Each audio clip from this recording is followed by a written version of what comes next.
আসসালামু আলাইকুম ওয়া রাহমাতুল্লাহি ওয়া বারাকাতুহু। আশা করছি সকলে ভালো আছেন। আমরা গত ক্লাসে আলোচনা করেছিলাম ইসম ফিল হরফ সম্পর্কে। আর আজকের ক্লাসে আমরা আলোচনা করব ইনশাআল্লাহু তাআলা মারিফা এবং নাকিরা সম্পর্কে।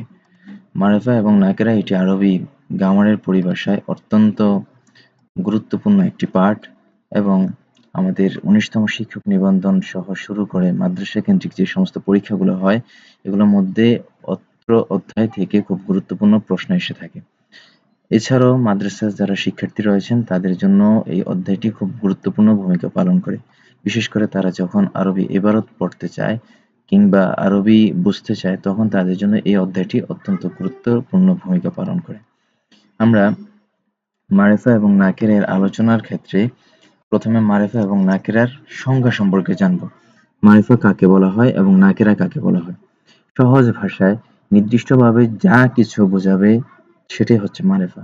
আর অনির্দিষ্ট ভাষায় বা অনির্দিষ্টভাবে যা কিছু বোঝানো হবে, চাই সেটা ব্যক্তি হোক, বস্তু হোক, কোনো গোত্র হোক, বই হোক, যে কোনো কিছু হোক না কেন, এটা যদি অনির্দিষ্টভাবে বোঝায় তাহলে এটাকে বলা হবে নাকিরা। তাহলে আমরা বলতে পারি আল কিতাবু শব্দটি এখানে মারিফা। কারণ কি? কিতাবু শব্দের অর্থ হচ্ছে কিতাবটি। যখন বলা হয় যে কিতাবটি, এটার মাধ্যমে তো আমরা জানতে পারি বা বুঝতে পারি যে এটা সুনির্দিষ্ট একটা কিতাব। ঠিক আবার যখন বলা হয় কিতাবুন, কোনো একটা কিতাব বা কোনো একটা বই, তো এটার মাধ্যমে বুঝেই যাচ্ছে যে এটা একটা অনির্দিষ্ট জিনিস। তো যদি কোনো জিনিস নির্দিষ্টভাবে বোঝানো হয় এটা হচ্ছে মারিফা, আর যদি অনির্দিষ্টভাবে বোঝানো হয় তাহলে এটা হচ্ছে নাকিরা। আমাদের মারিফা সম্পর্কে আরেকটু বিস্তারিত জানা জরুরি, যাতে করে আমরা নাকিরা সম্পর্কেও সুনির্দিষ্ট ধারণা অর্জন করতে পারি। অর্থাৎ যদি আমরা মারিফা এর সম্পর্কে পূর্ণাঙ্গ জানতে পারি তাহলে মারিফা বাদে বাকি যা কিছু আছে সবগুলো জিনিস হচ্ছে নাকিরা। তো মারিফার সম্পর্কে আমরা যদি পূর্ণাঙ্গ জানতে চাই তাহলে মারিফার প্রকার নিয়েই আমরা আলোচনা করলে এটা যথেষ্ট হয়ে যাবে। মারিফার প্রকার হচ্ছে ৭টা। এর মধ্যে প্রথম প্রকার হচ্ছে মুজমিরাত। মুজমিরাত শব্দের অর্থ হচ্ছে সর্বনামসমূহ। বাংলায় যে জিনিসগুলো নামের পরিবর্তে ব্যবহার করা হয়, ইংরেজিতে যেই জিনিসগুলো নাউনের পরিবর্তে ব্যবহার করা হয়, আরবিতেও ঠিক ওই একই জিনিসগুলো মুজমিরাত, যেটা ইসমের পরিবর্তে ব্যবহার করা হয়। অর্থাৎ নাউনের পরিবর্তে যেমন প্রোনাউন ব্যবহার করা হয়, আবার নামের পরিবর্তে যেমন সর্বনাম ব্যবহার করা হয়, ঠিক আরবিতেও ইসমের পরিবর্তে সর্বনাম ব্যবহার করা হয়, যেটাকে মুজমিরাত বলা হয়। এই মুজমিরাতগুলো এগুলো মারিফার প্রকার। কারণ কি? কারণ হচ্ছে মুজমিরাতের মাধ্যমে সুনির্দিষ্টভাবে কোনো ব্যক্তি বা বস্তুকে বোঝানো হচ্ছে। যেমন আমরা যদি এখানে লক্ষ্য করি যে শব্দ রয়েছে ৩টা, এখানে উদাহরণস্বরূপ নিয়ে আসা হয়েছে হুয়া, হুমা, হুম। তো প্রথমটা হচ্ছে উদাহরণ যদি আমরা লক্ষ্য করি যে হুয়া জাইদুন, সে জায়েদ। তো এখানে সে জায়েদ, এই যে হুয়াটা হচ্ছে সে, বাংলায় যেটাকে বলা হয় সর্বনাম। আর জায়েদ এটা তার একটা পরিচয়, তার নাম নিয়ে আসা হয়েছে, সে হচ্ছে জায়েদ।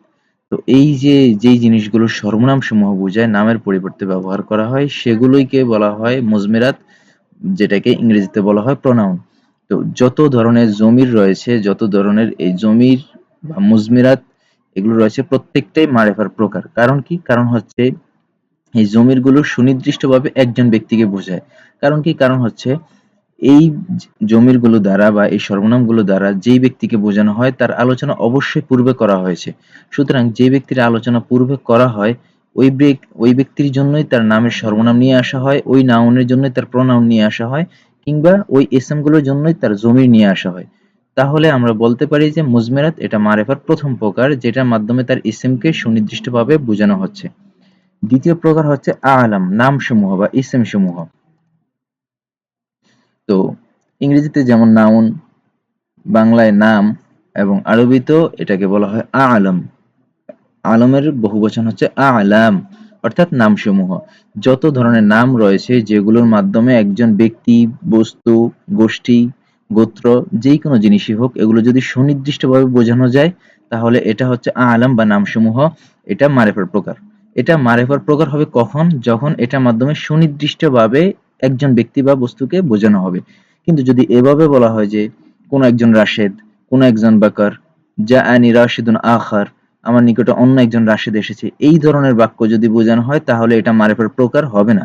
কারণ এখানে সুনির্দিষ্টভাবে ব্যক্তি বা বস্তুকে বোঝানো হচ্ছে না। কিন্তু যদি এভাবে বলা হয় যে জাআনি যাইদুন, আমার নিকটে যায়েদ এসেছে। জাআনি বাকরুন, আমার নিকটে বকর এসেছে। কিংবা জাআনি রশিদুন, আমার নিকটে রাশেদ এসেছে। তো এভাবে যদি সুনির্দিষ্টভাবে বোঝানো হয় তাহলে এটা মারিফার প্রকার হিসেবে বিবেচিত হবে, কারণ এখানে সুনির্দিষ্টভাবে একজন ব্যক্তি বা বস্তুকে বোঝানো হচ্ছে। তৃতীয় প্রকার হচ্ছে আসমায়ে ইশারা। তো আসমায়ে ইশারা এটা হচ্ছে, স্বাভাবিকভাবে আমরা যদি বাংলা অর্থের দিকে তাকাই, ইশারা শব্দের অর্থ কি? ইশারা শব্দের অর্থ হচ্ছে ইঙ্গিত করা। তো যেই জিনিসটা ইঙ্গিতমূলক বা কোনো দিকে ইশারামূলক হিসেবে ব্যবহার করা হয় এটাকে বলা হয় আসমায়ে ইশারা। তো বাংলায় যেগুলো ব্যবহার করা হয় যে এটা, ওটা, সেটা, যে আমার কাছে ওটা নিয়ে আসো, আমার নিকটে সেটা নিয়ে এসো, আমার নিকটে ওটা এনো না। ঠিক আরবিতেও এরকম কিছু শব্দ রয়েছে যেগুলোর মাধ্যমে এই একই অর্থগুলো আরবিতে ব্যক্ত করা হয়। যেমন যালিকা, কোরআনুল কারীমের মধ্যে রয়েছে যালিকাল কিতাব, যে এটা এমন এটা এই কিতাব, যালিকাল কিতাব ওই কিতাব বা এই কিতাব। আবার উলাইকা, কোরআনের ব্যবহার হয়েছে যে উলাইকা হুমুল মুফলিহুন, আর তারাই সফলকাম। আবার বলা হচ্ছে যে তিলকা, এটা। তো এই জিনিসগুলো যখন এটা ওটা বোঝানো হবে, এই জাতীয় যখন কোনো শব্দ নিয়ে আসা হবে তখন এটাকে আসমায়ে ইশারা বলা হয়। আর আসমায়ে ইশারা ওই জিনিসের জন্য আনা হয় যেটা আলোচনা পূর্বে করা হয়েছে, কিংবা ওইটার প্রতি সুনির্দিষ্টভাবে ইশারা করা হয়েছে। তো আসমায়ে ইশারা এটাও মারিফার একটা প্রকার। মারিফার তৃতীয় প্রকার হচ্ছে আসমায়ে ইশারা। চতুর্থ প্রকার হচ্ছে আল আসমাউল মাউসুলা, সম্পর্ক সূচক যে সমস্ত শব্দাবলী রয়েছে। ইংরেজিতে যেগুলো স্বাভাবিকভাবে রিলেটিভ প্রোনাউন হিসেবে ব্যবহার হয়, যেমন হু, তারপরে হুম, এই জাতীয় যে শব্দগুলো রিলেটিভ প্রোনাউন হিসেবে ব্যবহার করা হয়, আরবিতে এই শব্দগুলোকে বলা হয় আল আসমাউল মাউসুলা। যেমন আমরা যদি বলি, বাংলায় বলি যে আমার নিকটে এমন একজন লোক এসেছে যে আলেম। তো এটাকে যদি আমরা আরবিতে বলতে যাই তাহলে জাআনি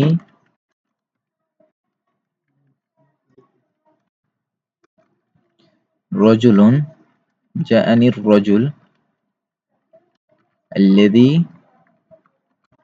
আলিমুন, আমার নিকটে এমন একজন লোক এসেছে যে আলেম। তো এখানে ইংরেজিতে যেমন রিলেটিভ প্রোনাউন গুলো ব্যবহার করা হয়, ঠিক তার পরিবর্তে এখানে আল্লাযী শব্দটা এটা ব্যবহার করা হয়েছে, যেটা দ্বারা আসমাউল মাউসুলা বোঝানো হয়। সহজ ভাষায় যদি আরবিতে বলি, যে ইসমে মাউসুলের পরে যে সেলাটা ব্যবহার করা হয়, ওই সেলাযুক্ত যে শব্দগুলো রয়েছে, ওই সেলাযুক্ত শব্দের শুরুতে যেটা আসে ইসমে মাউসুল বলা হয়।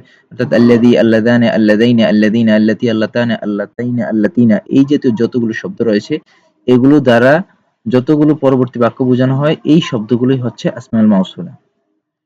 এরপরে চতুর্থ প্রকার হচ্ছে আল মুআররাব বিল্লাম, অর্থাৎ আলিফ লাম দ্বারা মারেফা হওয়া। কোন একটা নাকিরা শব্দ, এটার শুরুতে যদি আমরা আলিফ লাম যুক্ত করে দেই তাহলে এটা মারেফা হয়ে যাবে। যেমন আল কিতাবু শব্দটি, এটার শুরুতে যদি আমরা আলিফ লাম না লাগাই তাহলে এটা হবে কিতাবুন, কোন একটা কিতাব বা কোন একটা বই। কিন্তু যখন এটা শুরুতে আমরা আলিফ লাম দিয়ে দিব তখন এটা হয়ে যাবে সুনির্দিষ্ট একটা বই, কিতাবটি, বইটি। আবার আল কলামু, যদি এটাকে আমরা শুধু এভাবে বলি যে কলামুন, একটি কলম, একটি কলম শব্দটি দ্বারাই বোঝা যাচ্ছে যে এটা একটা অনির্দিষ্ট কলমকে বোঝানো হচ্ছে। কিন্তু যখন আমি আল কলামও বলবো, যে আতিনিল কলামা, আমাকে কলমটি দাও, তো এই যে এখানে আলিফ লাম বসানোর মাধ্যমেই আমি এটাকে বুঝিয়েছি যে তার নিকটে একটি কলম রয়েছে, অথবা আমি সুনির্দিষ্ট একটি কলমের প্রতি ইন্ডিকেট করছি। কিন্তু আমি যদি এভাবে বলি আতিনি কলামান, আমাকে একটা কলম দাও, অর্থাৎ আমাকে কোন একটা কলম দাও, এখানে কলমটা নাকেরা হওয়ার কারণে এটা অনির্দিষ্ট। তো আমরা বলতে পারি যে কোন একটা নাকেরা শব্দের শুরুতে যখন আলিফ লাম যুক্ত করা হবে তখন এর মাধ্যমে উক্ত শব্দটাকে মারেফা হিসেবে বিবেচনা করা হয়। আবার আলহামদুলিল্লাহ, এখানে এই আলিফ লাম লাগানোর কারণেই বা আলিফ লাম আনার কারণেই মূলত শব্দটি মারেফা হিসেবে বিবেচিত হয়েছে। আচ্ছা, তাহলে আমরা শিখলাম মুজমিরাত, আলাম, আসমায়ে ইশারা, আসমায়ে মাউসুলা, মুআররাব বিল্লাম। এবার আল মুআররাব বিন নিদা। আল মুআররাব বিন নিদা, নিদা মানে কি? আহ্বান করা, ডাকা। তো যখন আমরা কাউকে ডাকি, হে যায়েদ, এই যায়েদ, বা এভাবে আমরা যখন কাউকে কোনো সম্বোধন করি যে যায়েদ এদিকে আসো, তো যখন আমরা আরবিতে এই জিনিসগুলোর মাধ্যমে সম্বোধন করি, এই হরফে নেদাগুলোর মাধ্যমে, তখনই ওটাকে বলা হয় মুআররাব বিন নিদা। কারণ কি? কারণ হচ্ছে রজুলুন শব্দটা নাকেরা, এটা আমরা সবাই জানি। মুহাম্মাদুন শব্দটা এটা মারেফা আলম হয়েছে, কিন্তু এই যে রজুলুন যে শব্দটা এটা নাকেরা।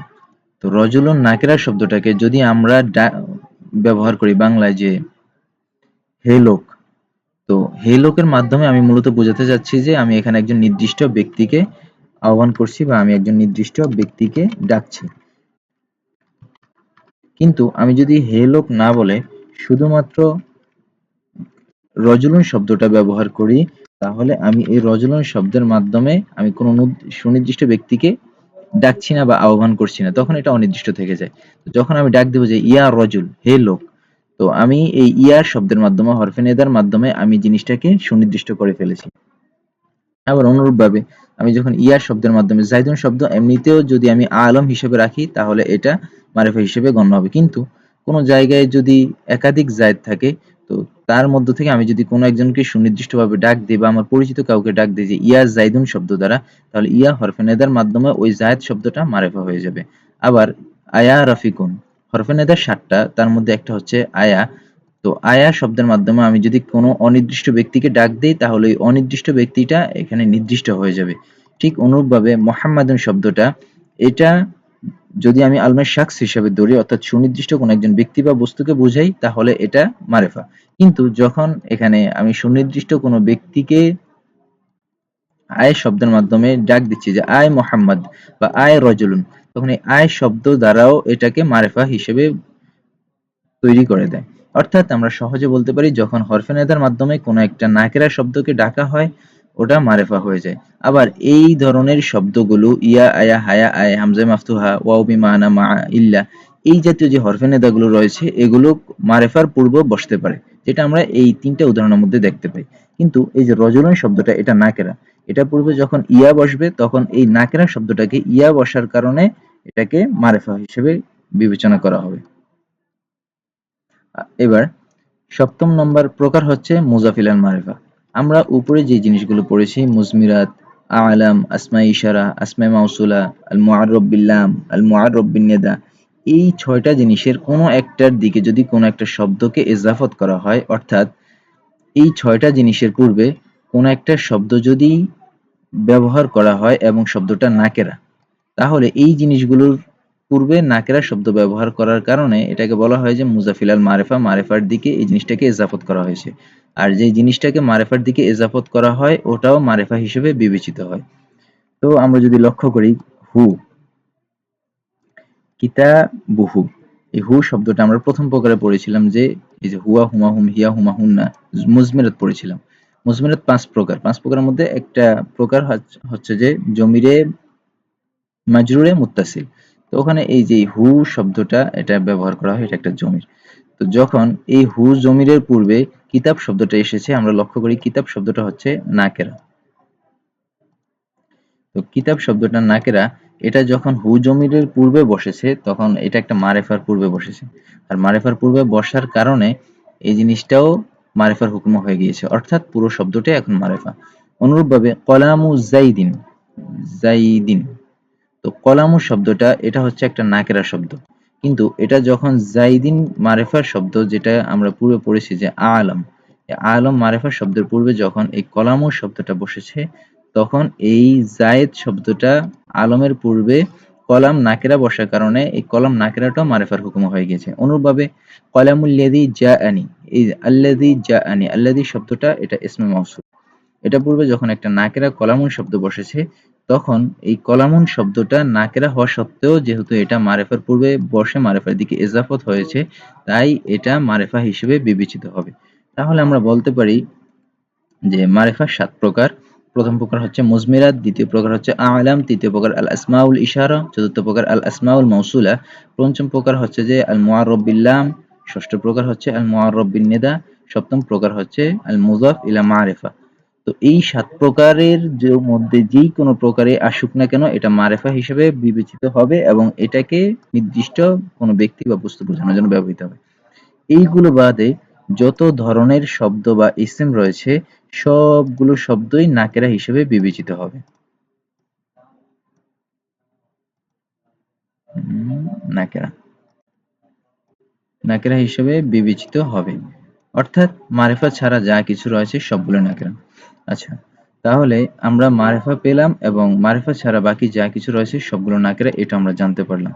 তাহলে আমরা এবার প্র্যাকটিস করে নেই যে জাআ যাইদুন ওয়া হুয়া ইয়াহমিলু কিতাবান। জাআ যাইদুন, জায়েদ শব্দটা এটা মারিফা শব্দ। তো মারিফা হলে কিভাবে মারিফা হয়েছে, এটা মারিফার ৭ প্রকারে কোন প্রকার? আমরা যদি উপরে লক্ষ্য করি তাহলে আমরা দেখতে পাই আল আ'লাম শব্দ। তো আল আ'লাম এখানে নামসমূহ বোঝানো হয়েছে। তো যায়েদ একটা নাম, সুতরাং যায়েদটা মারিফা। আবার দ্বিতীয় প্রকার অহুয়া ইয়াহমিলু কিতাবান, সে একটা কিতাব বহন করে নিয়ে যাচ্ছে। অহুয়া সে, তো এটা জমির মুজমিরাতের অংশের মধ্যে পড়েছে, এই যে হুয়ার শব্দটা রয়েছে। তো মুজমিরাত হলে এটা মারিফা হিসেবে বিবেচিত হবে। ইয়াহমিলু কিতাবান, কিতাব শব্দটা এখানে নাকেরা। অর্থ কি? সে একটা কিতাব বহন করে নিয়ে যাচ্ছে। কিতাবটা সুনির্দিষ্ট নয়, এটা অনির্দিষ্টভাবে একটা কিতাবকে বোঝানো হচ্ছে, তাই এটা নাকেরা। সুম্মা কয়লা, অতঃপর সে বলল, অর্থাৎ সে কে? যায়েদ বলল যে ইয়া রফিক, হে রফিক। তো ইয়া শব্দটা এখানে হরফে নেদা, এর মাধ্যমে রফিককে ডাক দেওয়া হয়েছে, রফিক মুনাদা হয়েছে। তো ইয়া শব্দের মাধ্যমে ডাক দেওয়ার কারণেও এটা মারেফা হয়েছে। আবার রফিক শব্দটা এটা আলম হওয়ার কারণে এটা মারেফা হয়েছে। তো ইয়া রফিক, হে রফিক, এটা মারেফা, কারণ দুইটা, একটা হচ্ছে এটা আলম হয়েছে, আবার এখানে ইয়া শব্দের মাধ্যমে এটাকে ডাক দেওয়া হয়েছে। হাদাল কলাম, হাদা আমরা পূর্বে পড়েছিলাম যে আসমাউল ইশারা। তো আসমাউল ইশারার মধ্যে একটা অংশ হচ্ছে হাদা, হাদানে, হাদাইনে, হা উলাই। তো হাদা এটা হচ্ছে ইসমে ইশারা। ইসমে ইশারাটা কিসের প্রকার? ইসমে ইশারাটা হচ্ছে মারিফার প্রকার। তাহলে হাদা এটা মারিফা। হাদাল কলামা, এই কলমটি, আল কলাম শব্দের শুরুতে আলিফ লাম যুক্ত হয়েছে, আর আলিফ লাম যুক্ত হওয়ার কারণে এটা মারিফা হয়ে গেছে। যে এই কলমটি লিল্লাযী নাজাহা, যেটা মাধ্যমে সে সফল হয়েছে। লিল্লাযী, এখানে আল্লাযী শব্দটা এটা ইসমে মাউসুল, আর ইসমে মাউসুল এটা মারিফা। তো লিল্লাযী নাজাহা, যেটার মাধ্যমে সে সফল হয়েছে। এখানে সুনির্দিষ্ট একটা কলমকে বোঝানো হয়, আর এখানে লিল্লাযী নাজাহা, এই আল্লাযী শব্দটা এটা রিলেটিভ প্রোনাউনের মতে ব্যবহার হয়েছে এবং এটার অর্থই দিয়েছে। তো এটা বলার পরে ফাফারিহা সাহিবু কলামি তলিবি জিদ্দান, অতঃপর উক্ত ছাত্রের কলমের যিনি মালিক সে খুব খুশি হয়ে গেল। এখানে কলামু শব্দটা নাকেরা, সহেব শব্দটা নাকেরা। আমরা যদি লক্ষ্য করি তলেব শব্দটা মারেফা। আমরা পূর্বে বলেছি যে মুজাফ ইলাল মারেফা যে প্রকারটা রয়েছে এটা হচ্ছে কোন একটা মারেফার দিকে এজাফত হওয়া। আর তলেব মারেফার দিকে যেটা এজাফত হয়েছে ওটা হচ্ছে কলম। কলমটা আর তলেব শব্দের দিকে এজাফত হওয়ার কারণে কলমটাও মারেফার হুকুমে গিয়েছে। এবার দুইটা শব্দ মিলে মারেফার হুকুমে চলে গেছে। আবার এই দুইটার দিকে যখন সহেব শব্দটা নাকেরা হওয়া সত্ত্বেও যখন এই দুইটার দিকে ইজাফত হয়েছে, তখন এটাও মারেফা হিসেবে বিবেচিত হবে। সাহিবু কলামি তলিবি জিদ্দান। তাহলে আমরা দেখতে পেলাম এখানে জায়েদ শব্দটা মারেফা, হুয়া শব্দটা এটা জমির হওয়ার কারণে এটা মারেফা হয়েছে। কিতাবান শব্দটা মারেফার কোনো আলামত না পাওয়ার কারণে এটা নাকেরা হয়েছে। রফিকু শব্দটা এটা আলম হওয়ার কারণে কিংবা হরফে নেদা দ্বারা আহ্বান করার কারণে এটা মারেফা হয়েছে। হাদা ইসমে ইশারা হওয়ার কারণে মারেফা হয়েছে। আল কলামু মুআররাব বিল লামের কারণে মারেফা হয়েছে। আল্লাযী ইসমে মাউসুলের কারণে মারেফা হয়েছে। এবং সর্বশেষ কলাম শব্দটা এটা মুআররাব আল মুজাফ ইলা মারিফা হওয়ার কারণে এটা মারিফা হয়েছে। তাহলে মারিফা এবং নাকেরা এগুলো মোটামুটি প্র্যাকটিস সম্পূর্ণ। এখন ব্যক্তিগত কাজ হচ্ছে যে নিচের নৈমিত্তিকগুলোর থেকে যেটা স্বাভাবিকভাবে নিবন্ধনে যেভাবে সাজানো হয়ে থাকে যে নিচের কোনটি আল আসমাউল ইশারা হওয়ার কারণে মারিফা হয়েছে। তো নিচের কোনটি আসমাউল ইশারা হওয়ার কারণে মারিফা হয়েছে আমরা যদি লক্ষ্য করি, এখানে ক নম্বরে আছে হুয়া, খ নম্বরে আছে যালিকা, গ নম্বরে আছে কিতাব, ঘ নম্বরে আছে যায়েদ। তো ইসমে ইশারা বা ইঙ্গিতমূলকভাবে কোনটা এসেছে? আমরা যদি তাকাই, হুয়া এটা হচ্ছে মুজমিরাত, আবার কিতাবুন শব্দ এটা নাকেরা যেহেতু মারেফার কোনো আলামত নাই। যাইদুন শব্দ এটা হচ্ছে মারেফা, তবে মারেফা আলম হওয়ার কারণে। তো একটাই পাওয়া যায় যেটা হচ্ছে যালিকা। এই যালিকা শব্দটা এটা ইসমে ইশারা হওয়ার কারণে মারেফা হয়েছে। অনুরূপভাবে বাকি পাঁচটি কলামুজ জাইদ, কিতাব, আল্লাযী, ইয়া রফিক, কলামুজ জাইদ এগুলো আপনারা নিজেরা প্র্যাকটিস করবেন এবং ফলাফল কি হয় তা জানাবেন। আসসালামু আলাইকুম ওয়া রাহমাতুল্লাহ।